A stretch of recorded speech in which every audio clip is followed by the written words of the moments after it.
thank you for joining us. I'm Andrew Fiala, and I am the director of the Ethics Center here at Fresno State. As you know, this panel this evening is focused on age, ageism, and the Constitution.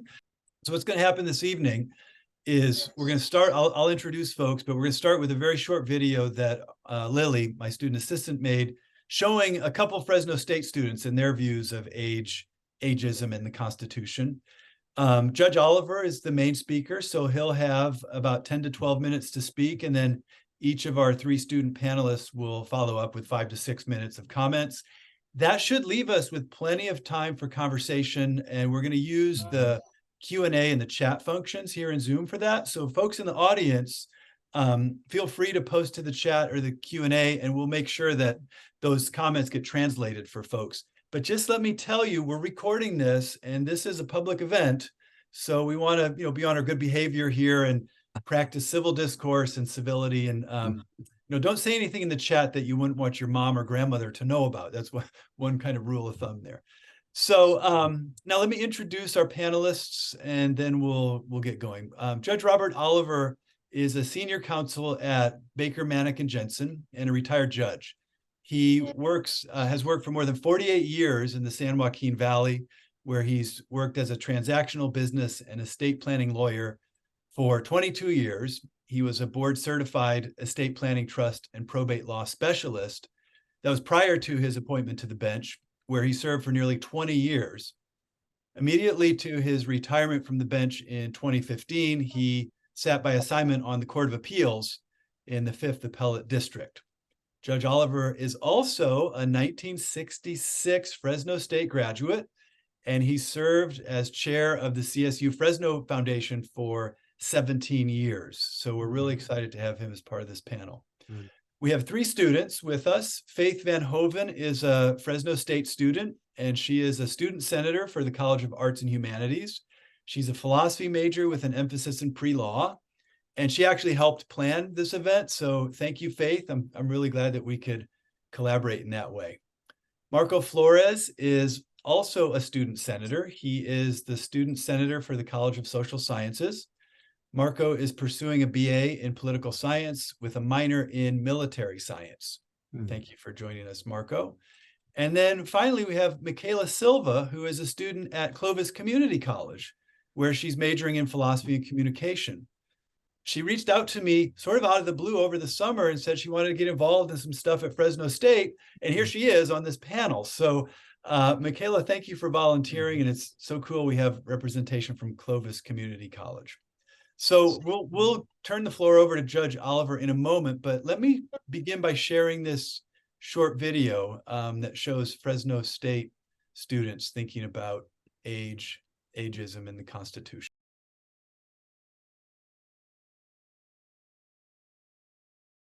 How old are you? I'm 19. I'm 18. 18. I am 19. Do you think you want someone who's a little bit younger and who would maybe represent your age and maybe your interests? Maybe not someone younger. Like I'd say, like 40s to 50s is fine. Maybe 60s. Depends. I personally would like to see younger people in office, just because younger people are typically more sort of dynamic instead of being sort of like set in their ways like old people. So I think having younger people in office would be sort of beneficial to like us, like people my age, like the younger generation. But the minimum being like 30 isn't terrible. If elected in 2024, Biden would be 82, Trump would be 78. Do you think there should be a maximum age? If there's a minimum, there should be a maximum. Absolutely. I think that we should not really have any president over, I think 70's pushing it. But at some point you're too old. Like, I think Biden's a good example. I don't hate Biden or anything, but I mean, you see some of the things he does or he says, and it's just like, you're old. At some point you just have to realize that. So I think there should be a maximum. When it comes to age, everyone's depending on like their health, it can change. They could end up losing their memory. They could struggle with just health, health issues. So I wouldn't want my own like safety or whatever to be, and like laws to be based on that, like on someone who's already old, who's not thinking the same anymore, they're already going through the change. So there are some thoughts from our students. This is what we're going to be talking about this evening. Judge Oliver, thank you so much for joining us. The floor is yours. Well, thank you all. The comments from the students were interesting, and I think we'll intersperse some of those as we go along. I thought it would be appropriate, though, to spend some time on the foundation of our country, which is the Constitution, and read a little snippet that Benjamin Franklin on September 17th, 1787, he wrote, but he was so weakened at that time that he had it read by his Pennsylvania colleague, James Wilson, a member of the convention. Benjamin said in part, "Thus, sir, I consent to this Constitution because I expect no better, and I am not sure it is not the best. The opinions I have had of its errors, I sacrifice to the public good. I have never whispered a syllable of these abroad.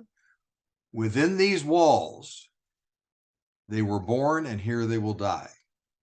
I can't hope expressing a wish that every member of the convention who may still have objected to it would on this occasion with me doubt a little bit of his own infallibility and make manifest our unanimity." There's four things in that I'd like you to reflect upon. Number one, Ben Franklin was satisfied that they had crafted a good but not perfect document. Perhaps it's a lesson to us not to let perfect get in the way of good. He sacrificed personal feelings for the public good. He respected the system of the Constitutional Convention. And importantly, he suggested that we doubt our own infallibility. So listen to these threads as we quickly go through some ideas. Let me urge you to exercise your cognitive, or recognize your cognitive bias. All of us have a veil through which we observe, perceive everything around us based on our life experience, our opinions, our thoughts, etc. That veil, we don't do lobotomies, but that veil can impact your thinking. I'm suggesting that for the next hour, we understand that we have a veil and listen and learn through that understanding. The Constitution is the oldest and longest standing written and certified document in the world, governing document in the world today. It evolved between May and September of 1787, when a group of 55 men in those days met to work on what were called the Articles of Confederation, which had been their governing document since the Constitution. Frankly, this baby nation was not doing so well. One thing they agreed upon, they hated the monarchy. They didn't trust each other. Under the Articles of Confederation, they couldn't regulate commerce, levy a tax. Nobody was paying their bills. They could print money, but had no money to back it up. Simply said, they'd failed to bring unity to a diverse set of various states and were not doing so well. This group came to amend the Articles of Confederation, took it upon themselves over that 3 or 4 month period of time to alter their purpose to create this new document. As an aside, the windows of Independence Hall, if you've been there in Philadelphia, were nailed shut to maintain the security. Think of these 55 folks in their, as we see, their fancy costumes historically, in a room with no air conditioning, windows nailed shut in the middle of summer in Philadelphia. In all event, there were factions, the Federalists, who opted for the kind of government that we ended up with, and the Anti-Federalists. The Constitution was adopted on September 17th, 1788, about a year after it had been signed by the founders. They used the Magna Carta for a basis. They used Greek and Roman governments, but they were interested in due process, a separation of powers. This was not a do-over of what they had left behind. The preamble we the people of the United States, in order to make a more perfect union. It's we the people. They focused on a number of things. We'll talk about age a little bit, but they were more concerned with proportional representation. Looking back in time, 40% of the population were enslaved. Think about that in a whole different lot of context. How was the vote to be worked? Who got a vote, who didn't? With the larger states overrun the smaller states? How was the slave issue adopted in what's called the 3/5 compromise? We'll talk about that. But they came up with this great compromise: 2 senators in each state, and these were determined to be gentlemen of a little greater education, etc., and the House of Representatives based on population. And they created a way to create amendments if necessary. We'll talk about that. But they did talk about age and ageism. They decided that in the Senate, you needed to be 30 to be seated. Now, inferentially and only by way of interest, Senator Joe Biden ran when he was 29 years old. He wasn't seated till he was 30, but I think there's a certain interest in the bookends of our current president when he starts at one end and is working towards another end right now. The House, they decided, should be 25. Why 25? George Mason, one of the actually dissenters, it sort of was going to be 21. He said, no, it should be 25. Time to get your affairs in order before you try to manage a nation. And also opined that when he was 21, he didn't have the sense to do anything consistent with ordering things about in a country. In the Senate, they opted for someone with more knowledge and a character of stability, whatever on earth that means. The president, they talked about, well, 3 things. He or she, but he did, 35 years of age, a natural born citizen, and a 14 years resident. Why 14 years? They wanted somebody who had spent some time in this small country to get to know the country and had not spent more time overseas. Frankly, they were worried about being co-opted by some other foreign country, I believe the research shows. No ambitious foreigners, corrupt influencers, or foreign governments. It's okay if you were born out of the country. John McCain, George Romney, and Barry Goldwater were all born out of the country. In Goldwater's case, Arizona before it was a state. John Jay in Federalist 64, and we'll talk about the Federalist Papers. They're really scintillating reading, 85 papers. That he said, those who best understand our national interest are best able to promote those interests and whose reputation for integrity remains complete. It also probably never occurred to the founders that an octogenarian would still want to be president. Lo, has that changed over the years. So the case for term limits, some of you know the name Chuck or Charles Grassley, senator from Iowa. He has been a senator since 1959. He's now 90. He's now a Senate. But in 1959, Eisenhower was president. The first flight across the country from LA to what was then Idlewild Airport, to give you a sense of what has changed. The average age of the signers of the Declaration was 44. Now, in the Senate, 27 are in their 70s and 7 are in their 80s. Congressman Nancy Pelosi is 83. My Mitch is 80. McConnell's 81. Joe Biden's 80. Dianne Feinstein is 90. So there's been a shift, but not only in longevity. The average age is, oh my goodness, average age is 79. But we live longer through health, et cetera, and otherwise. A 2022 YouGov poll shows that 58% want a maximum age for politicians, And they say, interestingly, 70 years old. Well, so far so good, except if that were adopted, 71% of the senators presently sitting would be ineligible. Now, term limits for Congress, again, 23 states have tried to change that. Where there was a Supreme Court case to alter the term limits, and the holding was basically the Constitution doesn't say you can. That in and of itself is a semester's work. But the arguments for senators having term limits would be limits corruption. It's not a job. And I've lost my timer.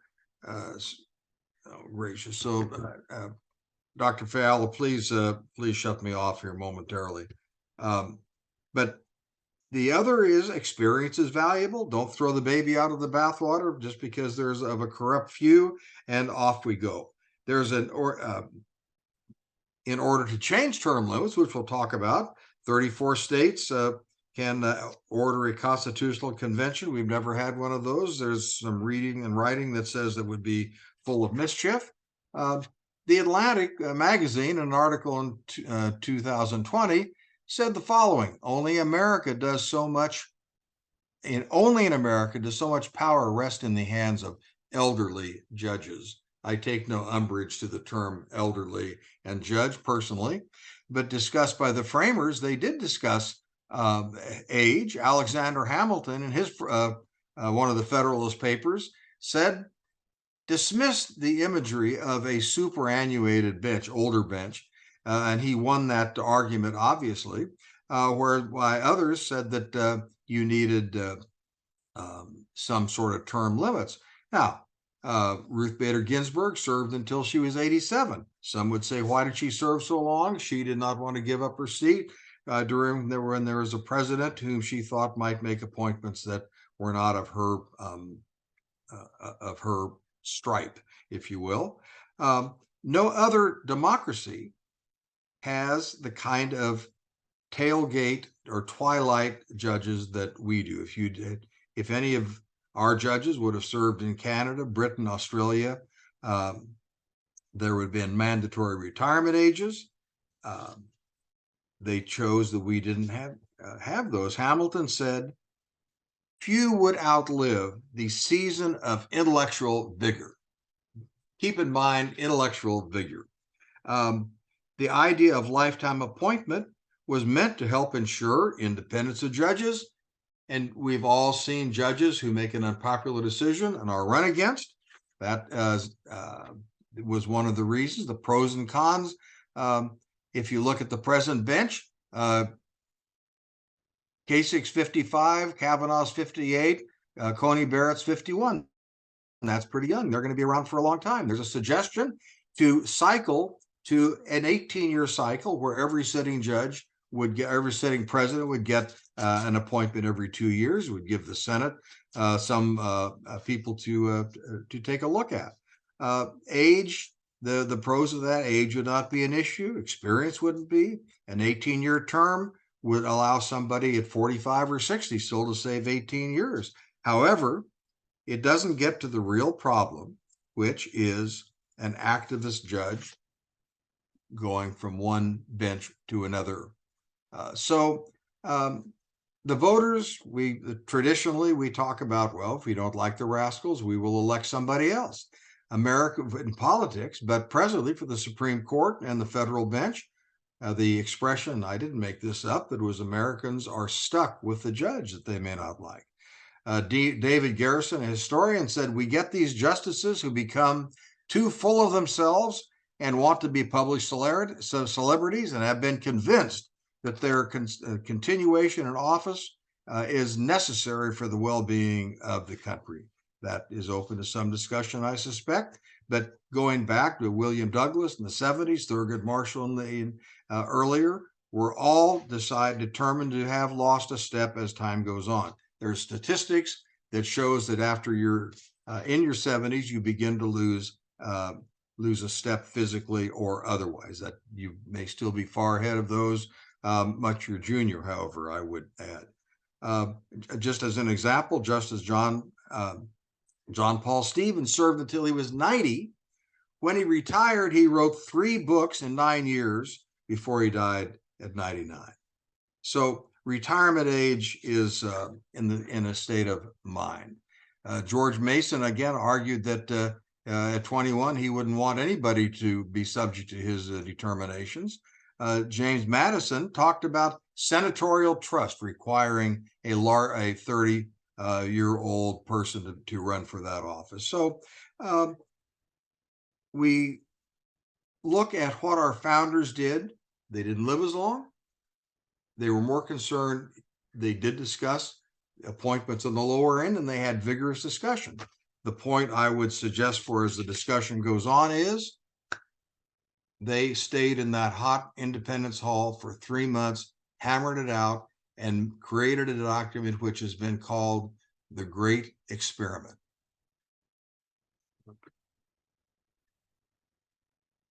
Judge Oliver, thank you very much. I mean, so many fascinating, I mean, that John Paul Stevens example is interesting, worth thinking about. So we're going to now have some response from our students, and I'll just remind the folks in the audience to, think of questions and comments. I think we decided it was going to be Faith, Marco, and Michaela. So Faith, I'd invite you to unmute and tell us your thoughts about this. Perfect. Okay, hi. I'm going to start my timer.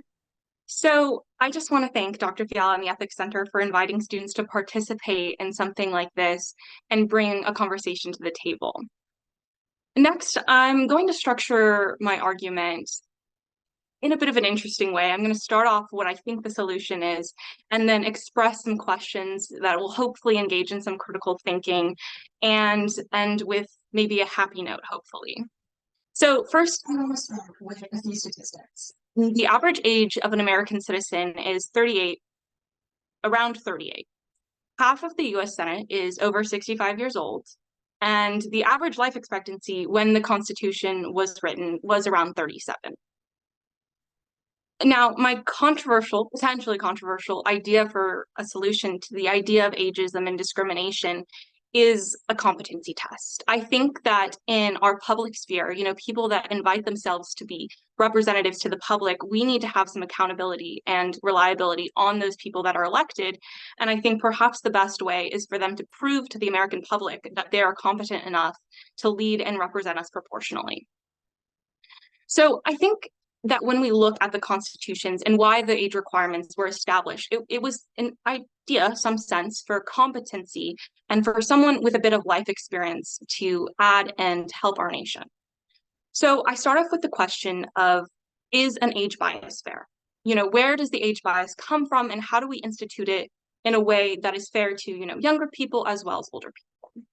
And so an interesting thing was that in the 2020 congressional elections, the most popular reason for not voting was because a person was too busy and had a conflicting work or school schedule. And so with this idea, I have essentially 2 questions. Do young people believe that voting does not affect them? Is it stigmatized in the perception of voting? And do we carry a sense of voting apathy? And then my second question is, do young people not have the time or energy or care like the older generation or people with a bit more stake into voting? And then I like to bring this back to a point that Judge Oliver represented, was the idea of proportional representation. So we're in a representative democracy. So is it fair that the people representing us accurately represent the people voting? The older they are, the more likely they are to vote. Does that mean that they have a better power and it's better for them to vote? So it represents the people that are voting with regard to the people that are not voting. And so this brings me into a few of the philosophical ideas. As Dr. Fiala mentioned, I'm a philosophy major, so I hope to have something somewhat intelligent to say about this. And the first idea comes from Plato and the Republic. And essentially, one of the points of that is that the people that are leading shouldn't necessarily want to lead. So because there's a sense of voting apathy, should we have younger people leading because they feel disconnected, they're not caring, there's like a disillusionment to that? Or should we have older people who've already experienced life and a sense of how life is, should we have them lead? You know, who is leading and why are they leading, I think is an important question that we need to be asking the people that are representing us. And then with the talk with Dr. Fiala, I wondered about the idea of wisdom. You know, we assume that the older a person is, the more wisdom that person has. So when does this stop being true? Is it when we see people that are older and we see that, and we, because of our cultural beliefs that are fueled by like our society and our capitalistic nature, does that mean that we see them as less than? And is that the issue with ageism in the Constitution? Or is it more just the issue of how we perceive them, how we perceive their competency? And then the final question that I have is that if our Constitution is a living document, does it really represent the changes in our culture? And the changes oftentimes start with the younger people. So does it represent how we're living and how we're changing our society now, as opposed to when we'll become 65 and be in office? And the final thing that I would like to say is that it's voter registration week and tomorrow's national voter registration. And if you are a Fresno State student or you're looking to even get registered to vote, we do have a table from 11 to 1, just encouraging people to vote and to get registered for that. And with that, I turn back to Dr. Fiala.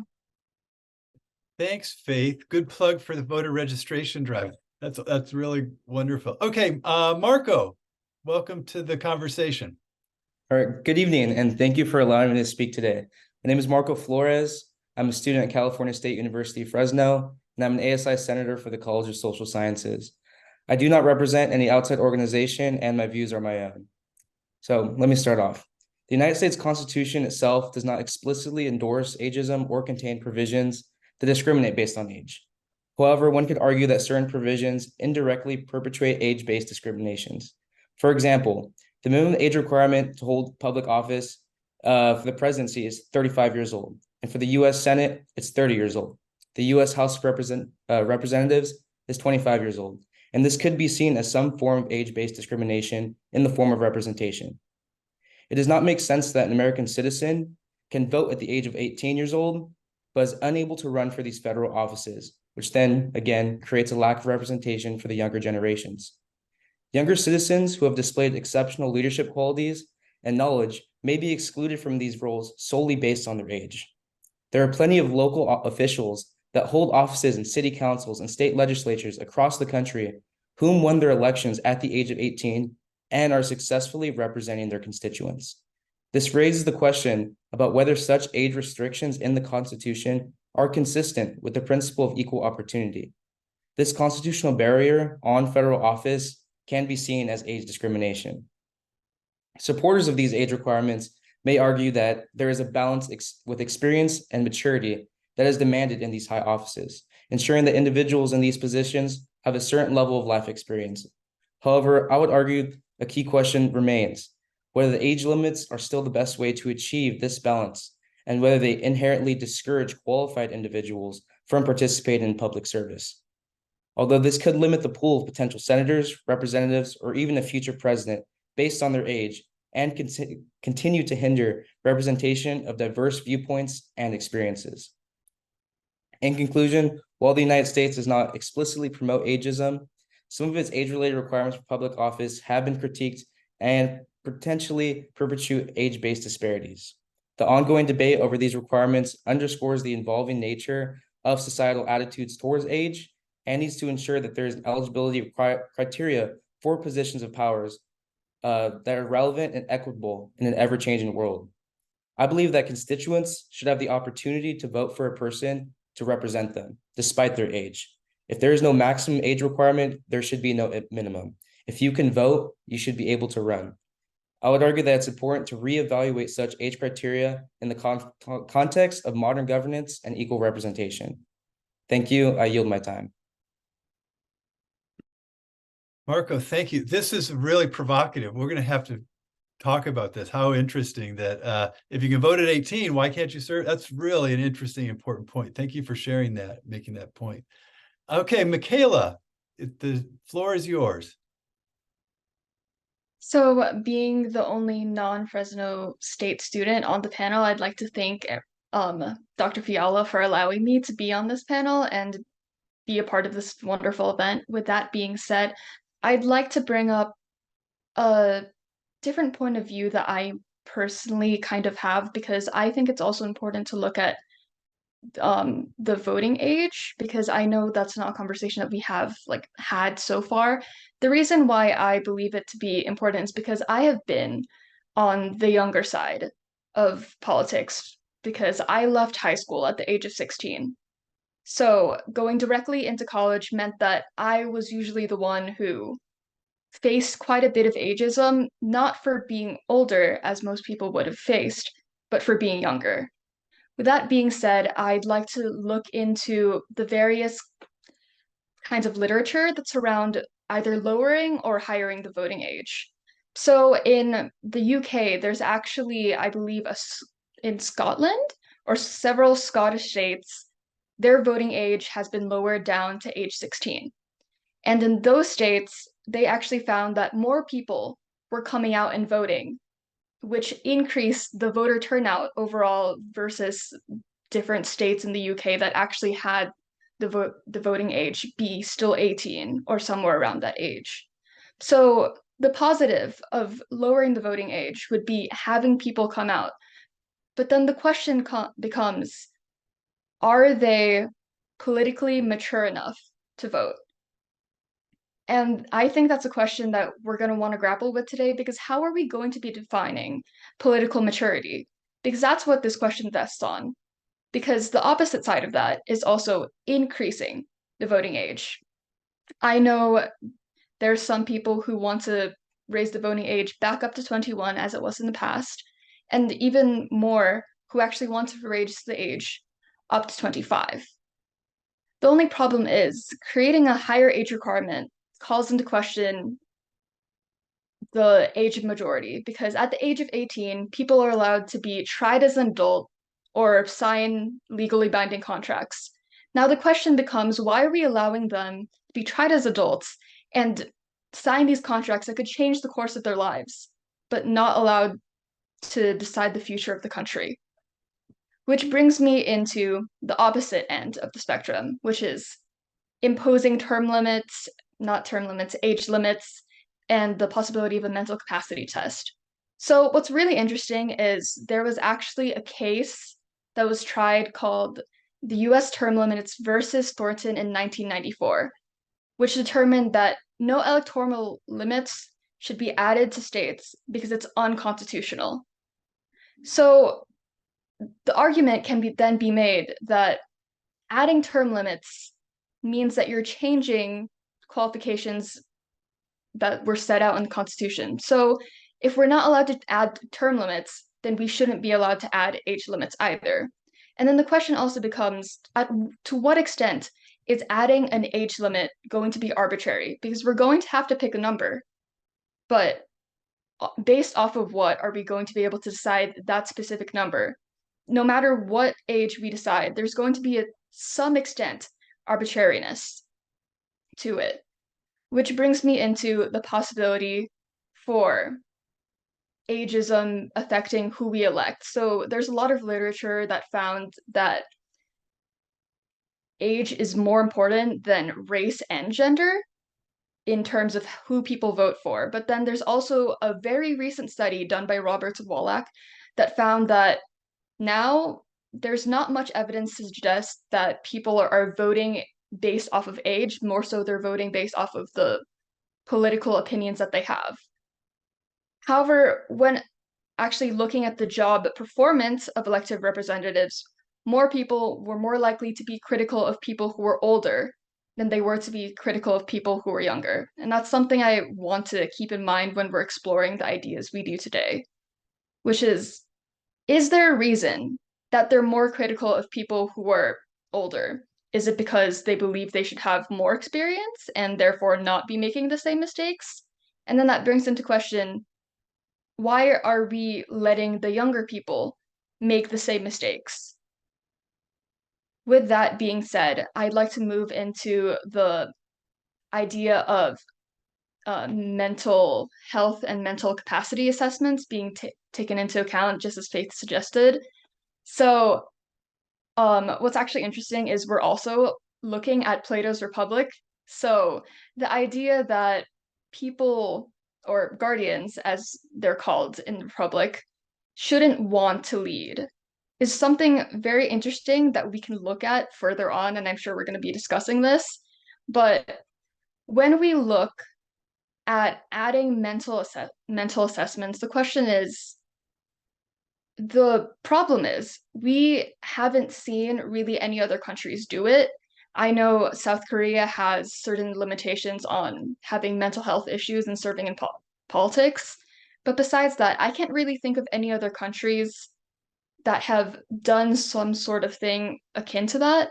So I'd like to see a bit more literature and a bit more, extensive background knowledge, knowing that this is something that we can impose, and maybe some examples of like countries or even maybe just states that have imposed it and it worked.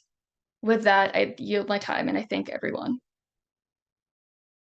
Michaela, thank you. And I just have to say to our student panelists, how awesome. You guys are smart and articulate, and it's so cool that young people can say these things and are that wise. So maybe that's a good way to open our conversation. I'll just encourage the audience to post a question in the chat or the Q&A. And there is a question there already, and maybe Judge Oliver, you could jump in on this one, and then any of the other panelists. But the Q&A question is about competency tests. With a competency test, we need to ask who will assess, what is the assessment, and who gets to interpret the results. Could we do this in a way that was actually functional, and what would it look like? Or would it just be unjust and unfair? Judge Oliver, you want to lead us off on that? You're on mute. You're muted.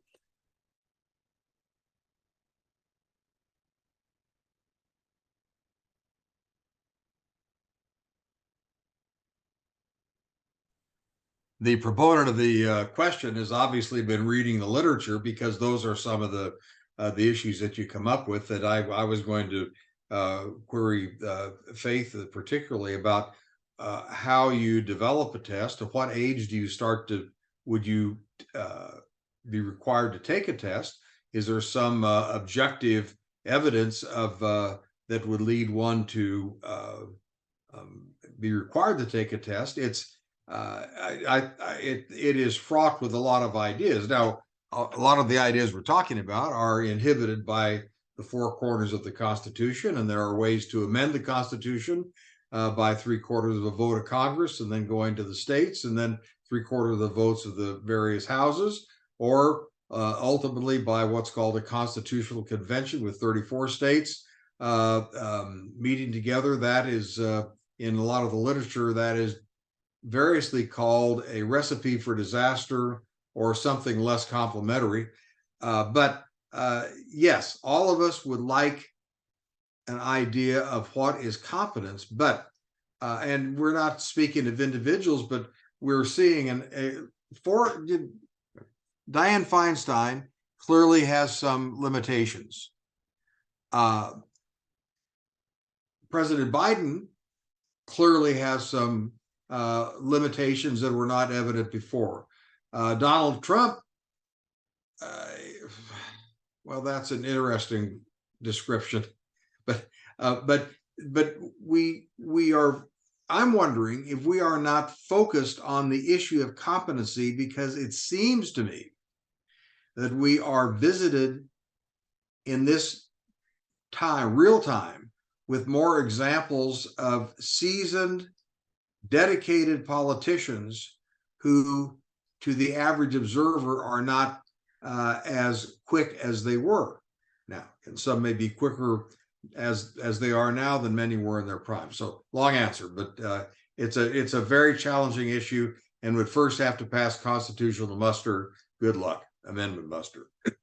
Let's have Faith. I mean, what did you have in mind with this competency test? But let me we can come back to this question too. Isn't part of the constitutional problem, I mean, we're so polarized. So like Feinstein doesn't want to resign because she'd have to give up her seat on a committee, and Ginsburg didn't want to resign because she was worried about the it may be, is that a constitution problem or a political problem? We could come back to that question. But Faith, why don't you tell us, what did you think of, what were you have in mind with the competency test?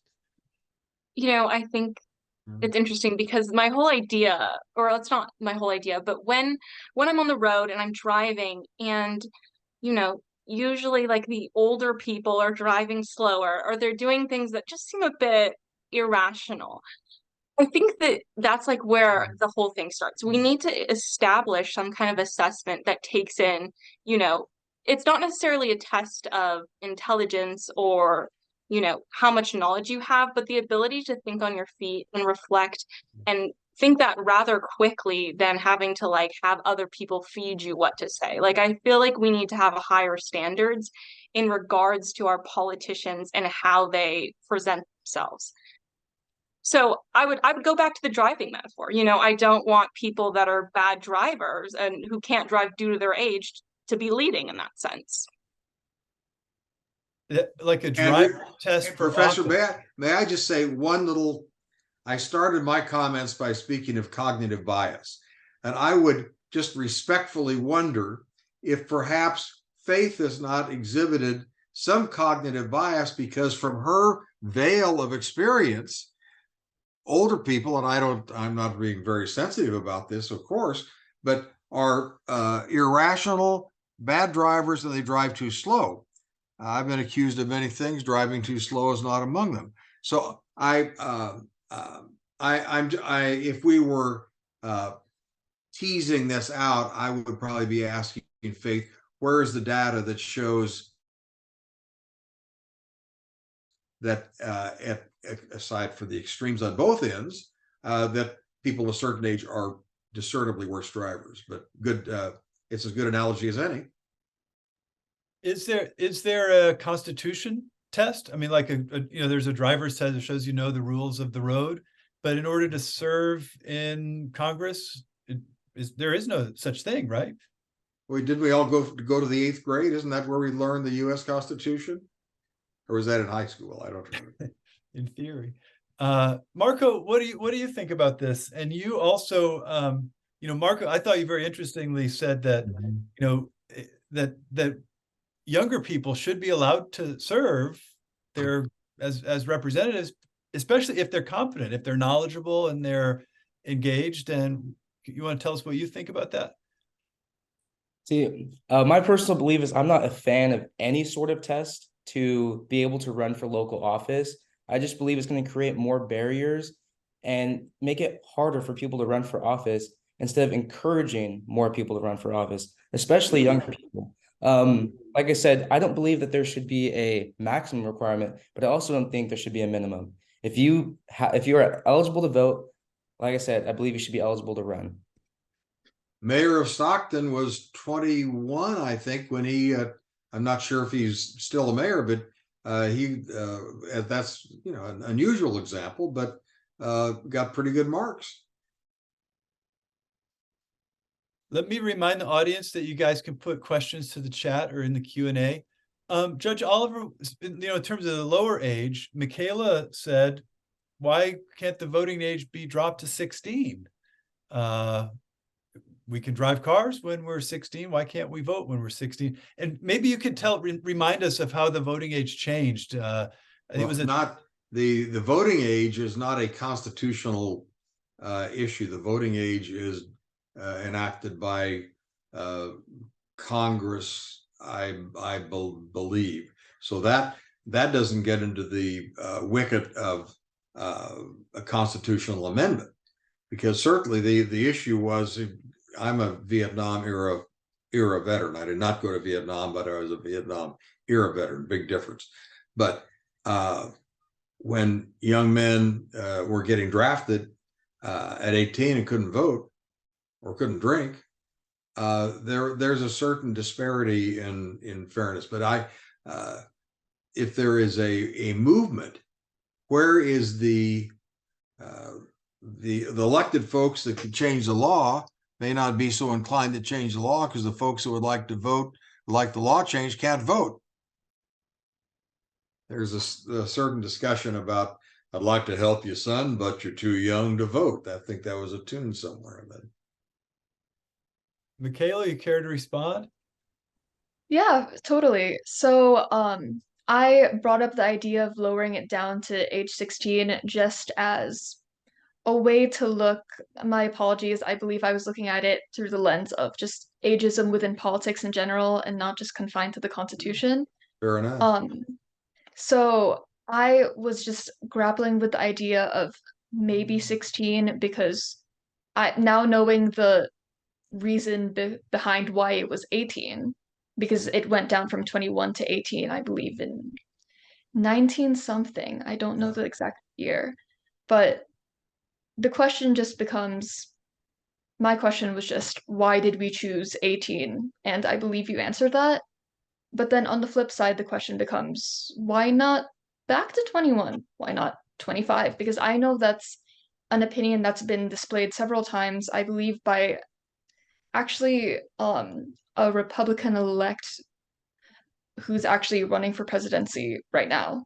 So the question, Well, that's kind of a broad field to discuss, Yeah. but that's enough. very, but hey, we have the time. So that's just where I'm at with lowering the voting age because there is literature to support the idea that people will come out and vote and that will support the idea of democracy, which ultimately is what we're going for when it comes to voting. But yeah. Dr. Fowler, may I just ask one question of these really bright, entertaining, energetic folks?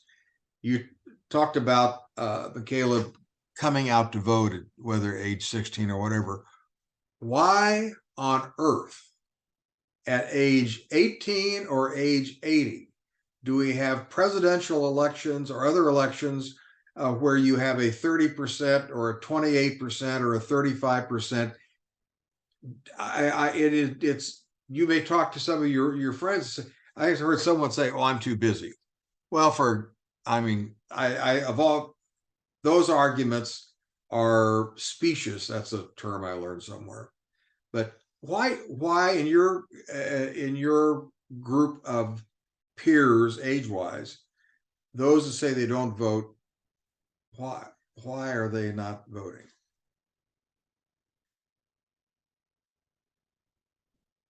Faith, you were the one talking about voter registration drives. What do you have a thought about that? Yeah, so I think that also brings an interesting point. If we're looking at ageism in the Constitution, are we, as the constituents, electing people that represent that because the majority of people that are voting are older? And is that okay?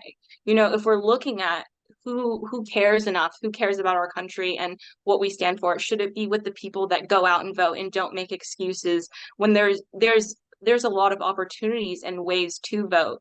And I feel it also becomes part of the constituents' responsibility to go and reach out, because if they want to change things, then they have to be willing to start with themselves. Mm-hmm. There's a comment in the chat from Angelica who says basically, what makes for a competent voter? And it's a really interesting question. Should voters understand the ins and outs of the constitutional system, or is it merely like self-interest? And then I think Michaela, you said people sometimes just vote based on the age of the person or the race or the gender. Or the party. Yeah, or the part are voters rational? I mean, what should we imagine as the ideal voter, and then what's the reality? Andrew, may I just say, as a foundational part, when the framers were putting this Constitution together, and one of the reasons of proportional voting was they worried about the masses. And given the dearth of communication, people were far and wide scattered. Did people have the requisite knowledge to be an intelligent voter? And that went to the idea of a bicameral system that, to some extent, that we have now. Marco, do you care to comment on that? Because I like how you're saying you want to increase participation and get people to join in the project of self-government. What do you think, Marco? Well, I would first start off by saying that a lot of younger people are some of the most politically active For example, most of the protests you see, peaceful protests at that, are hosted by younger people and younger individuals. There is a protest, I believe, coming up somewhere in Fresno County that's going to be hosted by a lot of Fresno State students. Younger students like to get active, younger people like to get active. And to that point, the younger people want to get out to the vote. The main thing that I believe is time. Older people have the time to go out there and vote. I can't skip class because of attendance to go out there and vote. Older people have the opportunity, whether it's retirement age, because I believe as you get older in age, the statistics are you're going to vote more. So younger people just very much don't have the time. And that's what I believe it comes down to. Marco, what's the ASI percentage of voters in when you're running? I'm not sure off the top of my head, but I know. Faith I does. know. Of course I know this. So it's actually less than 6% of our campus voted for the ASI representatives. So in perspective, that's about like almost 2,000, it's like around 2,000 students out of a school of about 25,000. So maybe the stakes aren't as high though. It could be that, I mean, and this goes to presidential elections too, right? Sometimes there's stuff, really important things at stake, and then other times in a midterm, people are like, "What's the difference?" Marco? I would just like to add onto that low voting turnout for ASI. Like the issues that we're talking about, we're not talking about redlining. We're talking about campus cleanups. There's a completely different barrier between what we're doing and what someone in Congress is doing. So I believe that's why they don't think it's as important. So that would be my point to that. So what's really interesting is this is actually a question that's kind of being brought up by the UK Electoral Commission, which is the possibility of having different voting ages for different kinds of elections. So there was a proposed solution of age 16 for local elections, 18 for federal. So that's just something that I want us to like maybe keep in mind as we're moving forth, which is it's not a set in stone thing that it needs to be 16 everywhere because we have no way of knowing whether or not 16 is going to work for this country. But the opportunities are maybe you go down 16 just local elections in the US and you see where that goes. But I will admit that we have seen that younger people are very willing to turn out, and we've actually seen an increase in people voting versus people who are allowed to vote in several places that have actually lowered the voting age. And I know also for on the topic of school-wide elections, our data showed that only around 300 people voted for Clovis Community as opposed to around our like 8,000 students.